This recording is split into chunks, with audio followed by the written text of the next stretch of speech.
ಈಗ ಶೋಭಾ ಕರಂದ್ಲಾಜೆ ಅವರು ಕೂಡ ಬಂದಿದ್ದಾರೆ, ಗಮನಿಸ್ತಾ ಇದ್ರೆ ದೃಶ್ಯಗಳಲ್ಲಿ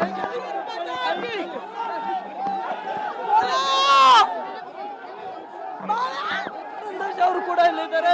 ಅವರನ್ನ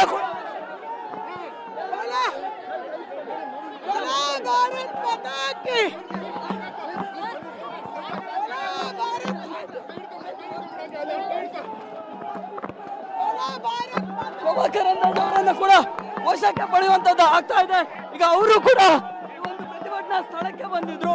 ಸೊ ಅವರನ್ನ ಕೂಡ ಇದೀಗ ವಶಕ್ಕೆ ಪಡೆಯುವಂತ ಗಮನಿಸ್ತಾ ಇದ್ರಿ. ಈಗಾಗಲೇ ಸಾವಿರಾರು ಸಂಖ್ಯೆಯಲ್ಲಿ ಕೂಡ ಈಗ ಪ್ರತಿಭಟನಾಕಾರರು ಕೂಡ ದೃಶ್ಯಾವಳಿಗಳನ್ನ ನೀವು ಗಮನಿಸ್ತಾ ಇದ್ದೀರಾ. ಶೋಭಾ ಕರಂದ್ಲಾಜೆ ಅವರನ್ನ ಒತ್ತಾಯ ಪೂರ್ವಕವಾಗಿ ಅಲ್ಲಿಂದ ಪೊಲೀಸರು ವಶಕ್ಕೆ ಪಡೆಯುವ ಪ್ರಯತ್ನದಲ್ಲಿದ್ದಾರೆ. ಇದಕ್ಕೆ ಸಾಕಷ್ಟು ಪ್ರತಿರೋಧವನ್ನ ಶೋಭಾ ಕರಂದ್ಲಾಜೆ ಅವರು ಕೂಡ ವ್ಯಕ್ತಪಡಿಸ್ತಾ ಇದ್ದಾರೆ.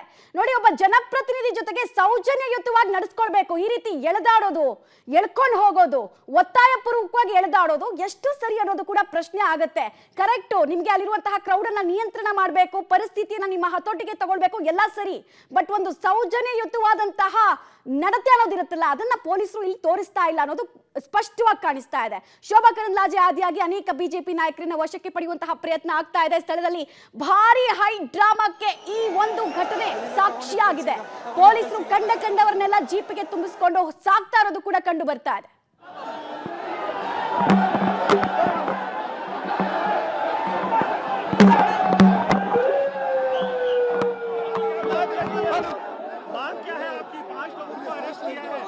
तुरंत सबको अरेस्ट करना एंड उसको कौन इसका पीछे है, क्यों किया है, क्यों क्या करना चाहते हैं, उसको जांच होना चाहिए. ಹನುಮಾನ್ ಚಾಲಿಸ ಪಠಿಸಿದ್ದಕ್ಕಾಗಿ ಒಬ್ಬ ಹಿಂದೂ ಯುವಕನನ್ನ ಹಲ್ಲೆ ಮಾಡಿರುವುದು ಎಷ್ಟು ಸರಿ? ರಾಜ್ಯದಲ್ಲಿ ಕಾನೂನು ಸುವ್ಯವಸ್ಥೆ ಇಲ್ವಾ ಅಂತ. ಕರ್ನಾಟಕ ರಾಜ್ಯದಲ್ಲಿ ಒಂದು ಕಡೆ ನಿಲ್ಲೋಣ. ಸರಿ ಕರ್ನಾಟಕದಲ್ಲಿ ಕಾನೂನು ಸುವ್ಯವಸ್ಥೆ ಹದಗೆಟ್ಟಿದೆ. ತಮಿಳುನಾಡಿನ ಬಂದವರು ಬಾಂಬ್ ಇಡ್ತಾರೆ, ಡೆಲ್ಲಿಯಿಂದ ಬಂದವರು ಪಾಕಿಸ್ತಾನ ಜಿಂದಾಬಾದ್ ಹೇಳ್ತಾರೆ, ಕೇರಳದಿಂದ ಬಂದವರು ಆಸಿಡ್ ಹಾಕ್ತಾರೆ. ಇನ್ಯಾರು ಇಲ್ಲಿ ಬಂದವರು ಯಾರ ಮೇಲೆ ರೇಪ್ ಕೇಸ್ ಇದೆ, ಯಾರನ್ನ ಅರೆಸ್ಟ್ ಮಾಡಬೇಕಾಗಿತ್ತು, ಜೈಲರ್ ಇರಬೇಕಾಗಿತ್ತು, ಅವನು ಬಂದು ಇವತ್ತು ಹನುಮಾನ್ ಚಾಲಿಸ ಹೇಳಿ ಸಿಡಿ ಹಾಕಿದಂತ ಯುವಕನಿಗೆ ಹಲ್ಲೆ ಮಾಡ್ತಾರೆ. ಎಲ್ಲಿದೆ ಕಾನೂನು ಸುವ್ಯವಸ್ಥೆ? ಪರಮೇಶ್ವರ್ ಅವರೇ, ನೀವು ಎಲ್ಲಿದ್ದೀರಿ? ಸಿದ್ದರಾಮಯ್ಯನವರು ಯಾಕೆ ಸುಮ್ಮನೆ ಇದ್ದೀರಿ? ನಿಮ್ಮ ಕಾಲದಲ್ಲಿ ಹಿಂದೂ ಮುಸಲ್ಮಾನ್ ಅಂತ ಓಡ್ದಾಳಿ, ಇವತ್ತು ಚುನಾವಣೆಯಲ್ಲಿ ವೋಟ್ ಬ್ಯಾಂಕ್ ಮಾಡಕ್ಕೆ ಹೊರಟಿದ್ದೀರಿ. ಇದರ ಪರಿಣಾಮ ನಾವು ವಿಧಾನಸೌಧದಲ್ಲಿ ಪಾಕಿಸ್ತಾನಕ್ಕೆ ಜೈಗೆ ಹೋಗ್ತಾರೆ, ಹನುಮಾನ್ ಚಾಲಿಸ ಹೇಳಿದ ಯುವಕನ ಮೇಲೆ ಹಲ್ಲೆ ಮಾಡ್ತಾರೆ. ಇವತ್ತು ಹಲ್ಲೆಗೊಳಗಾದ ಯುವಕನನ್ನ ವಶಕ್ಕೆ ಪಡೆದುಕೊಂಡಿದ್ದಾರೆ. ಎಷ್ಟು ಸರಿ ಅಂತ ಇದು? ಕಾಂಗ್ರೆಸ್ ಸರ್ಕಾರದಲ್ಲಿ ಹಿಂದೂಗಳಿಗೆ ಅನ್ಯಾಯ ಆಗ್ತಾ ಇದೆ, ಹಿಂದೂಗಳಿಗೆ ಮೋಸ ಆಗ್ತಾ ಇದೆ. ಇದನ್ನು ನಾವು ಅರ್ಥ ಮಾಡ್ಕೋಬೇಕಾಗಿದೆ.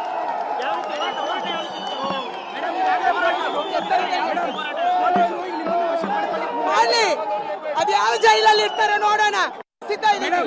ಈಗ ಪೊಲೀಸರು ಹೇಳ್ತಾ ಇರೋದು ಕೋಡ್ ಆಫ್ ಕಂಡಕ್ಟ್ ಇದೆ, ಪ್ರತಿಭಟನೆ ಕಾನೂನು ಸುವ್ಯವಸ್ಥೆ ಸಂಪೂರ್ಣವಾಗಿ ಹದಗೆಟ್ಟಿದೆ ಅಂತ ಹೇಳ್ತಾ ಇದ್ದಾರೆ ಶೋಭಾ ಕರಂದ್ಲಾಜೆ ಅವರು. ಜೊತೆಗೆ ಸಮಾಜದ ಸ್ವಾಸ್ಥ್ಯವನ್ನ ಹಾಳುಗೆಡವ್ತಾ ಇರೋರ ವಿರುದ್ಧ ಕ್ರಮ ಇಲ್ಲ, ಬದಲಾಗಿ ಅಪೀಸ್ಮೆಂಟ್ ಆಗ್ತಾ ಇದೆ.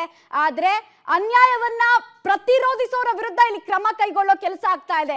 ಹಲ್ಲೆಗೆ ಒಳಗಾದಂತಹ ಯುವಕ ಮುಖೇಶ್ನ ವಶಕ್ಕೆ ಪಡೆಯೋ ಕೆಲಸ ಅಂದ್ರೆ ಏನರ್ಥ? ಎಂತ ವ್ಯವಸ್ಥೆಯಲ್ಲಿ ನಾವು ಬದುಕ್ತಾ ಇದ್ದೀವಿ ಅನ್ನೋದು ಬಿಜೆಪಿ ನಾಯಕರ ಮಾತಾಗ್ತಾ ಇದೆ. ಶೋಭಾ ಕರಂದ್ಲಾಜೆ ಅವರನ್ನ ಒತ್ತಾಯ ಪೂರ್ವಕವಾಗಿ ವಶಕ್ಕೆ ಪಡೆಯುವಂತಹ ಕೆಲಸವನ್ನ ಕೂಡ ಪೊಲೀಸರು ಮಾಡಿದ್ದಾರೆ. ಸ್ಥಳದಲ್ಲಿ ಅತಿ ದೊಡ್ಡ ಹೈಡ್ರಾಮಾಕ್ಕೂ ಕೂಡ ಈ ಎಲ್ಲಾ ವಿಚಾರಗಳು ಕಾರಣ ಆಗ್ತಾ ಇದೆ.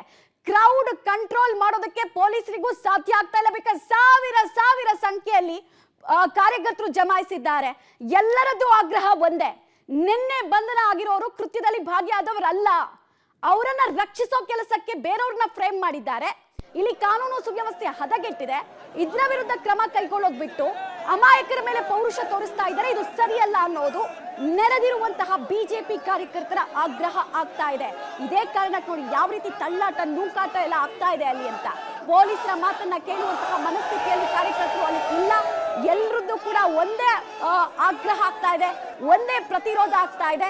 ನಮಗ್ ಅನ್ಯಾಯ ಆಗಿದೆ, ನಮಗ್ ನ್ಯಾಯ ಬೇಕು, ಹೀಗಾಗಿ ನಾವು ರ್ಯಾಲಿ ಮಾಡ್ತಾ ಇದ್ವಿ, ಬಟ್ ಅದಕ್ಕೆ ಅವಕಾಶ ಮಾಡ್ಕೊಡ್ತಾ ಇಲ್ಲ ಯಾಕೆ ಅನ್ನೋದು ಅವರ ಪ್ರಶ್ನೆ ಆಗ್ತಾ ಇದೆ. ದೃಶ್ಯಾವಳಿಗಳನ್ನು ನೋಡ್ತಾ ಇದ್ರೆ ಶೋಭಾ ಕರಂದ್ಲಾಜೆ ಅವರನ್ನ ವಶಕ್ಕೆ ಪಡಿತಾ ಇರುವಂತಹ ದೃಶ್ಯ ಇದು.